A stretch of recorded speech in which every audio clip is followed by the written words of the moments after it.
Today we have Councilmember Nick Sortal in our studio. We'll be discussing the surge in COVID-19 cases, how our city is affected, and the response by City Council. Thank you, Nick, for joining us today to talk about the state of affairs in the city of Plantation. As we all know, South Florida is the epicenter of this coronavirus pandemic. What are the top concerns for the city and for council with the significant rise in positive cases? Well, like a lot of things, communication is always the big challenge, and that's the one thing that we can control. And thank you to Plantation Fire and to a lot of our protectors in our city who are fighting hard, protecting not only against crimes when they happen and fires when they happen, but trying to be preventative and stopping this disease before it gets out. So what we're trying to do, obviously, is get the messages, same messages you guys have heard of before. Wear your mask, stay 6 feet apart from people, wash your hands a lot. If it feels bad in your gut, then you probably shouldn't be doing it. And it does take everybody, and the counter of that is it only takes one person for this whole thing to mess up. 99% in this case is not good enough. Okay, does the city plan on imposing further restrictions or another lockdown in the wake of the rise in numbers? I've been very happy with the way the city has responded in terms of public health. The order and the way it works, as you all likely know, the state sets one set of restrictions. The county can be stricter, but they can't be more lenient. The city can then be stricter, but we cannot be more lenient. When this thing first started in early March, we were 36 hours ahead of the rest of everybody else. We shut down our parks quicker than most, and we did a lot of that. Now the county mayor makes a call every now and then to the mayors. The 31 mayors talk it all through. The county issues an order. So in most cases, we will be following what the county does. If there's a special exception and there's something we see that we need to step in and fix, sure, we're going to do it. But I have great faith in the mayor because she has this attitude of team about her. In this case, we have the mayor, we have the fire chief, we have the police chief, we have our CAO, and as a group, they all kind of work out what's the best thing for the city and most importantly, what's the safest thing, because economically, we all know we want to get this thing stopped and squashed so we can all get back to doing the things we love. Good, at least we have that. I know that a big thing that we have is our small businesses, Yes. how they're affected. I know that with closures that happened earlier this year, and then they tried to reopen. Now we're back to more restrictions. How are our small businesses handling these restrictions? I think the Chamber of Commerce has done an excellent job communicating what to do and giving advice, not only to chamber members, but the chamber has taken on everybody in business. They've taken, whether you paid your dues or not, the chamber says, look, you're part of the team. A rising tide lifts all boats. So they've done well with that. And what we've tried to do, obviously, is to, not only for the businesses, but I want my food. I want La Bamba, come on. Right. So, if there's a way that I can do that, if they have to deliver it out, if I have to follow whatever rules or regulations, I'm there. So in that case, it has been very cooperative. Wall Street Journal had an interesting story the other day. There has been an increase in the amount of wood purchase. There's been a run on wood, actually, because so many restaurants are building outdoor facilities now, and they're having to get the wood and put it together. So that's kind of been interesting. Outdoor dining has been part. We look at it a lot in terms of food, but the other challenge, of course, and it's a greater challenge, is retail.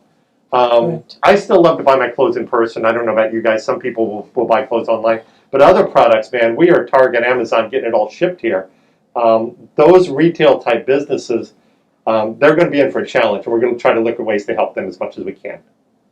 Okay, perfect. Do you know, you may not know the answer to this, but do you know if enforcement or if penalties have been assessed or for people not following the rules? The county last week has decided we're going to crack down.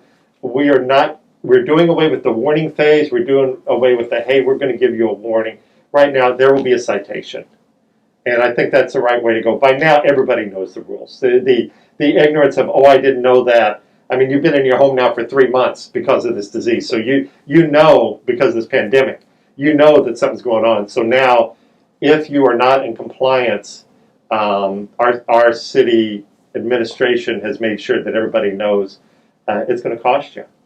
And it should cost you now, because we are at the stage now where we have to ratchet things up in terms of being effective at slowing this thing, because what we're doing right now hasn't got us there yet. So we have to work harder.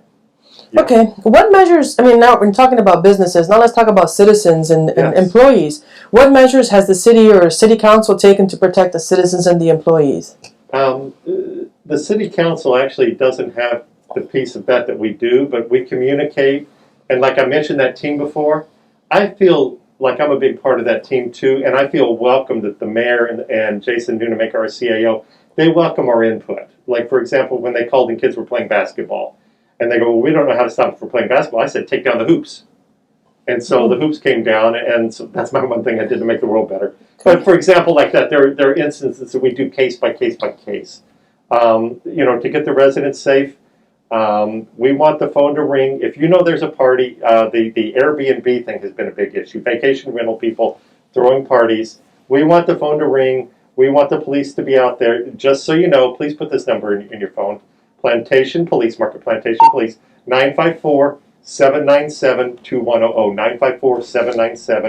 954-797-2100. That should always be in your phone anyway. I took the Citizens Police Academy course, and the one thing I learned is the police want you to call if you think you see something. You are not being a pest. So, especially in this time, in this pandemic, yes, if you see a gathering that shouldn't be happening, if you see a party with a bus full of people piling out into a house, call the number, please. You're helping us. Yeah, I know that the city doesn't necessarily want to enforce. We're hoping that people will follow the rules so we don't have to. Yes. But at the end of the day, we got to do what we got to do to protect everybody. Yes. Is there any one takeaway that you can tell people that are watching this that to improve the situation, to make things better? Yeah, well, let me go back to one thing real quick. 98 out of 100 people are good. Maybe even 99 out of 100 are good. In a plantation, we've been excellent.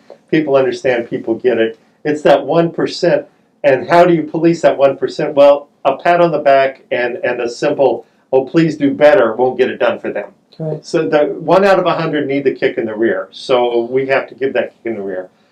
As far as residents and the one thing that we can do always, it's the simple wear your mask and be aware.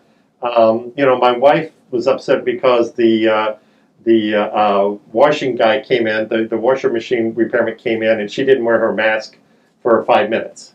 And she talked to him, and now she's upset and she's feeling like she's been exposed. So it's back to that thinking, 99% is not good enough in this, right? It can take the 1% and the one time, and then you have serious health issues.